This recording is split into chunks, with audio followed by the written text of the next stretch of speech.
Now, for me personally, Ghost of Tsushima is a masterpiece of epic proportions and still remains one of my all-time favourite open world games. This game is just a little over 3 years old, originally releasing in 2020 on the PlayStation 4, and I have it on the PS5, and I've started a new game and I'm absolutely loving it. I did get my PS5 for Final Fantasy 16 and pretty much not used it too much since, so I thought I'd have a weekend of playing Ghost of Tsushima, and I have been falling in love with the game all over again. It's such a shame that Ghost of Tsushima is just relegated to being on PlayStation. Now, I know that it's a PlayStation exclusive, and okay, that's fine, exclusivity is a thing, but this game is, in my opinion, the best PlayStation exclusive for me personally, and the fact that there's been no mention whatsoever that I'm aware of a sequel. Of course, if I'm wrong and there is, and somebody knows something, please let me know in the comments. But Ghost of Tsushima has so much content in the game, and I haven't even touched on any of the director's cut content that was added later on. But there's just so much to see, so much to do. Graphically on PlayStation 5, the game is gorgeous, and it was gorgeous back on PS4, but it is really good now. I would like to see it come to PC if Sony are going to continue down that trend, but it doesn't look like Ghost of Tsushima's getting one as of yet. And unfortunately, Sony seem to make some really weird choices, like especially with Days Gone. Days Gone, in my opinion, is fantastic, and it was a really good open world zombie game, which had a really good lengthy main story, and again tons of content to do, and they're not pursuing any kind of, and it also had loads of free DLC as well, which is awesome, and they're not pursuing any kind of sequel. And I don't know if that's the case for Ghost of Tsushima, but if you have not played this game and you have a PS5, you are truly missing out. This is essentially very loosely like Assassin's Creed in Japan, but not so much. It's actually a lot better written, and for me personally, much better than many Assassin's Creed games that have come out more recently.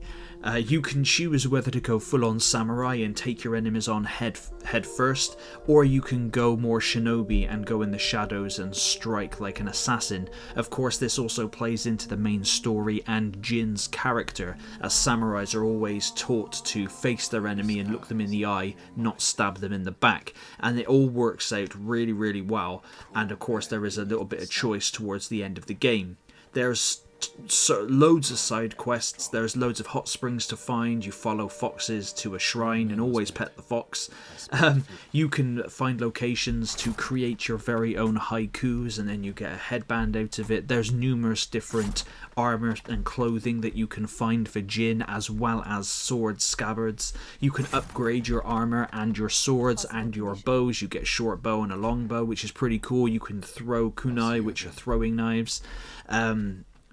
The game is just beautiful in everything. The combat is great. You have different stances to deal with different kinds of enemies, i.e. with swords, and some of them have swords, some of them have spears, and there's obviously the heavy guys as well. There's just so much to see, so much to do. The island of Tsushima itself is massive and obviously fully explorable.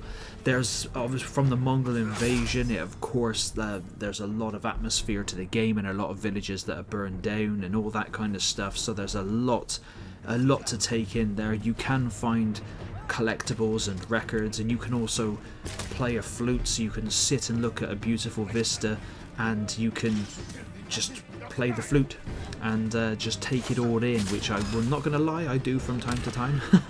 I'm a huge fan of Japanese culture, and although I truly don't really know anything about it, and I do not claim to know anything about it, but I just love their culture. I think it's fascinating, and unfortunately I have just a basic bitch boring English culture here, and that's just it really. We've kind of lost our culture through the modern age, which is a shame, you know. I suppose that's what kind of happens when you've been invaded by Romans, Normans, Saxons, Norse, the Vikings, etc. You know, people always claim that Britain went off and colonized everywhere, forgetting that we were also colonized and enslaved ourselves. So, you know, just maybe learn a little bit about history before you just claim all British people go around colonized and stuff. I'm not saying we didn't, of course we did, but you know, we were also colonized and conquered and many times, so you know, we do fit into that peg. But Ghost of Tsushima is just so stunning, and just from this gameplay that I'm showing you alone from the PlayStation 5, captured from my PlayStation 5, I've just been enjoying the hell out of it, and I will get through it and complete it, and probably then put it down for another year or a couple of years or so, and then come back to it. But this is one of my most favourite open world games. It's beautiful, it's full of life and content, and one of the main features of being able to use the wind to direct you to your next point of interest, mission, etc. That's a very cool idea, and I do hope to see a sequel in the future, but who knows. But please let me know in the comments down below if you have played Ghost of Tsushima, or if this is one that has slipped you by. But like I said, if you have a PlayStation 5 and you have not played Ghost of Tsushima, you really are missing out. It is a phenomenal game, and like I said, in my personal opinion, the best PlayStation 5 exclusive. But thank you very much for watching.